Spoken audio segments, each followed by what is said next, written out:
বিগত আওয়ামী লীগ সরকার দেশ অনেক ভালো চালাইছে। আমরা নৌকা মার্কাকে ভোট দিয়েছি।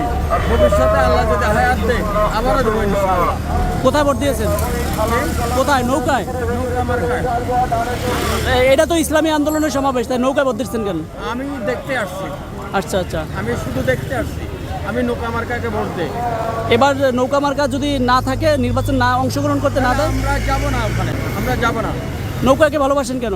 আমরা এই দলকে আমাদেরকে অনেক রাস্তাঘাট, বয়স্ক ভাতা, বিধবা ভাতা, স্কুলের উপযোগিতা সরকার দিয়েছে। এটার উপর আমরা অনেক সন্তুষ্ট আল্লাহর রহমতে।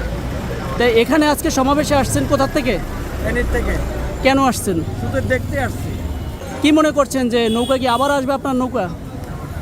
এখানে মনে করেন যেই আইনের ধারাগুলো দিয়েছে, আওয়ামী লীগের কোনো আপনার উকিল, ব্যারিস্টার এরা সব এখন কিছু গৃহবন্দী আছে, কিছু পলাতক আছে, কিছু জেলখানা আছে। ওনাদেরকে যদি স্বীকৃতি দেয় কোনো একদিন আসবে ইনশাল্লাহ। সর্বশেষ আল্লাহ রহমতে নৌকা মার্কা আবার জয়যুক্ত হবে কোনো একদিন।